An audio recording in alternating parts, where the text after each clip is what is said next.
Okay. So, ito yung aking previous screen. Hello, okay lang ako audio? Yes, ma'am. Okay, so I have here the list of accounts, general journal, then purchases journal. Di wala lang laman. Excuse ako ha, hindi ako gumawa niyan. Cash payments, mas lalong waun gid sugod. Then, what else? Sales and cash receipts. So, given na meron ako nagawa na mga ganyang GUI, gagawa tayo ng isang menu wherein the access to all of this GUI that we had created, GUI and summary that we had created previously would be one venue na lang. Isang venue na lang.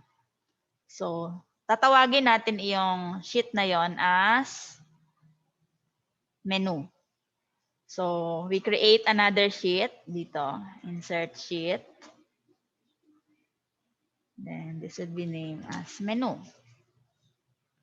Now, we select all the cells and then replace the fill color with white.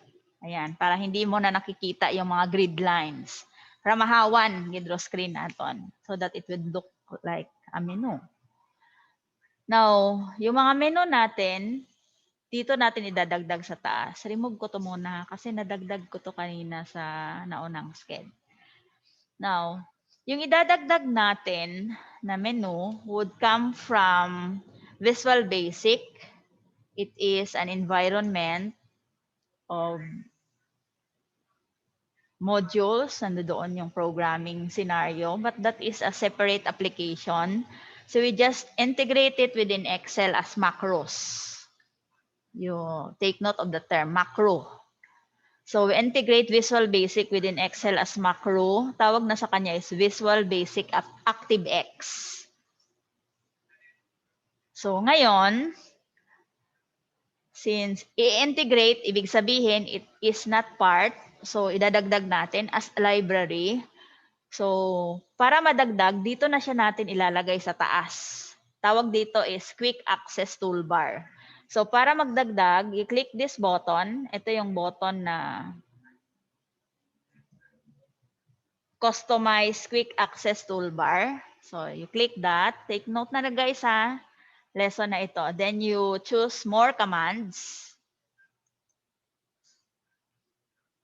Then from this option, Excel option, you choose commands from Developer tab. Developer tab. Yung iba, yung Excel version nila is meron na agad developer tab dito. O after review, may developer root adikara. You don't need to add this one. Kasi depende abi sa versions. Ako nabi nga ng version is 2007. So lower version imaw. That's why I'm going to just add the environment or the library for macros. Visual Basic ActiveX. So after choosing developer tab, itong tatlo, control properties, i-add. Controls, add din. And design mode, add. So tatlo sila ha. Control properties, controls, and design mode. And then click OK. Right now, you would know that they are all added if you mouse over the quick access toolbar dito sa taas. Makikita ito yung control properties, ito yung controls, at saka ito yung design mode. Now we're ready. So we will create buttons to be able to link on all those GUI na ginawa natin previously. Yung unang button will be General Journal. Now to add a button here, you click Controls, then you choose Insert, okay, and ito yung Visual Basic ActiveX, VBA. Ito yung command button. Click this one, and now your cursor changes into a hairline direction. What you do is you drag it into a rectangular button, somewhat like this, there. Okay, and then you click Control Properties. This is important in changing all property within this button object. So for example, you wanted to change the caption. So you click here, you click on caption, palitan siya ng general. Then type general journal. Dito tayo nagpapalit ng lahat ng property ng command button sa ilalim ha, dito sa properties. Next, if you wanted to change the font, nandito rin sa font, may lalabas na tatlong dots and a button that is for more commands. So, pwede mong palitan yan. Oh. Ayan, dito. Say, Times New Roman, regular, and then the size. Ayan, you see? Next, you could also change the four color. Four color is yung color ng general journal na word.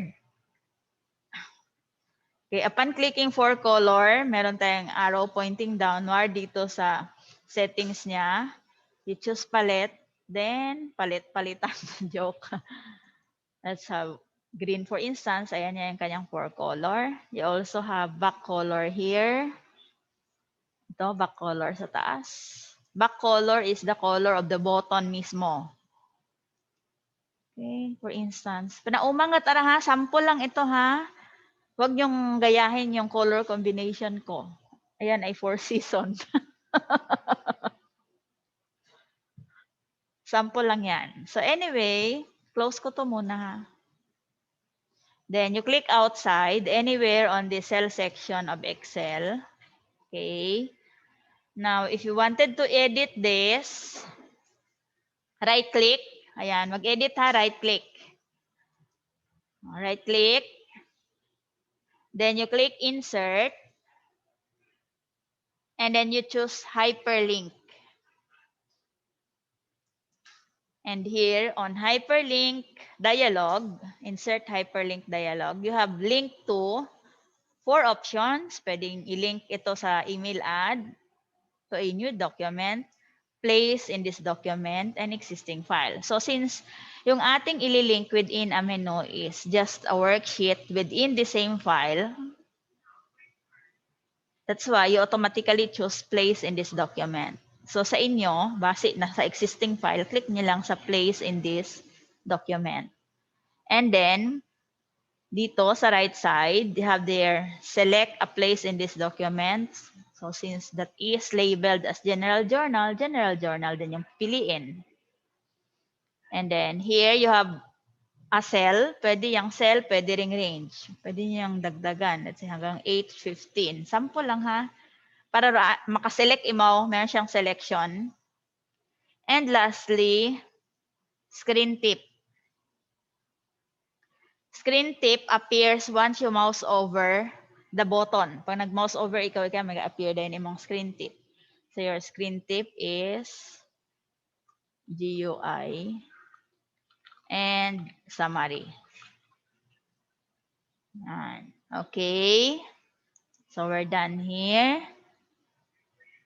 Okay, ito lang yung ginawa natin na place within this document. Then we click General Journal kasi yun yung ating current option. Then we choose Arrange. We change the screen tip to GUI and Summary. And we click OK.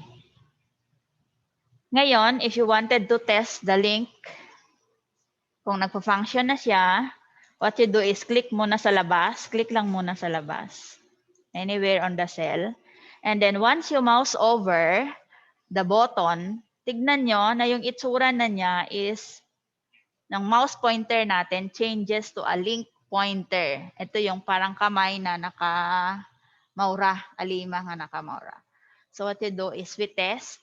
Click this one. Ayan siya, oh. There. Diba? Gawa tayo ulit ng isa dito pang pabalik. So we insert ulit a control this time to switch back to the menu section. So we insert a control. Okay, pareho lang to ha. Just this one. Then you drag a rectangular space there. You click controls.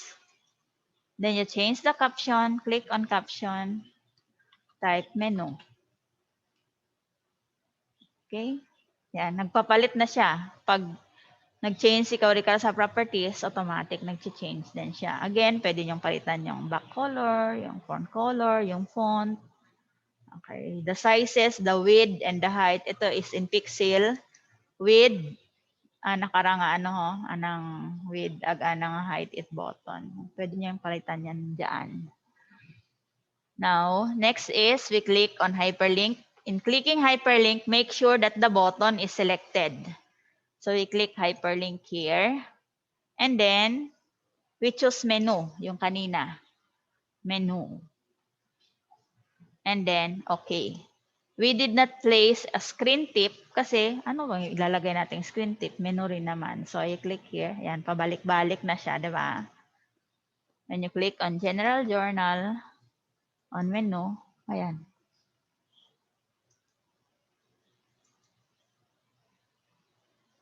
Okay, gagawa tayo ng pangalawa pa. Atong iubrahan nga na list of accounts. List of accounts. Gagawa tayo ng list of accounts. So what you do, same process lang. Pero para mas shorter, copy lang naton daya ho. Right click and copy. Siyempre, paste para mas madasig. Oh, there, di ba? Then, you click controls kasi papalitan natin ng list of accounts. Caption. List of accounts. O, diba? And then you click hyperlink. There. You choose list of accounts. And then, okay. O, tapos na. Yan, may link na siya. O, there. Dito ka na. Kita nyo na akong A1 to H15. Hani mo nakaselect kagi ho. It is useful if you wanted to print, diba? So, nakaselect kagi. Dito, pihayin na lang natin yung menu na nandito kanina. Right-click, copy.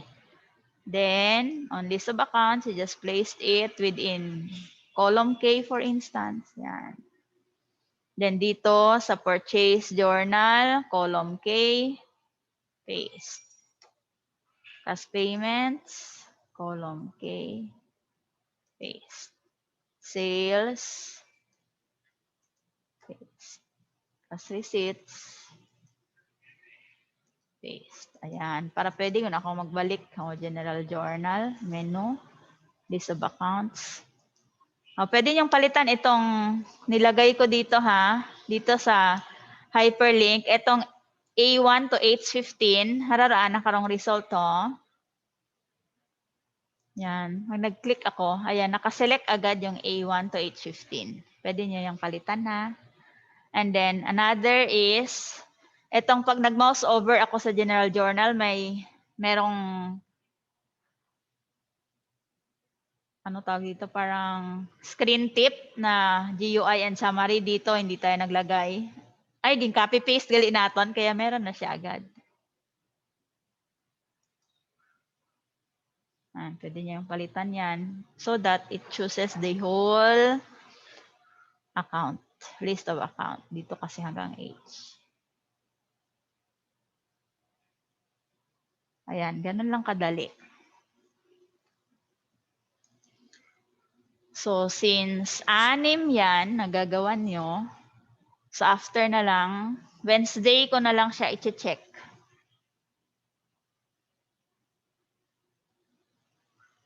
May tanong?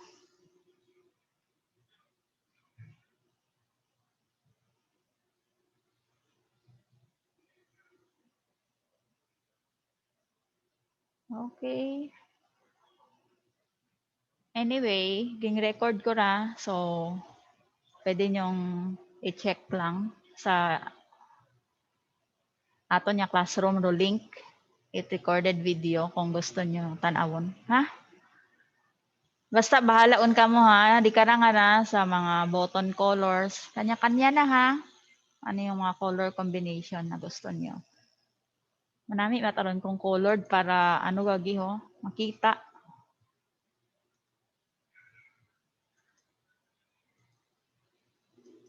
Maroon. Mas better na colored. Okay na? Okay. Hindi ko na kayo antayin ha. Assignment na yan. Check ko na lang on Wednesday. Copy? Yes, ma'am. Dali man lang doon. Kaya nyo anim. Kung kadali-dali, malangan atong pag-ubra. Bye. Bye, ma'am. Bye, ma'am. Bye, ma'am. Bye, ma'am. Bye, ma'am.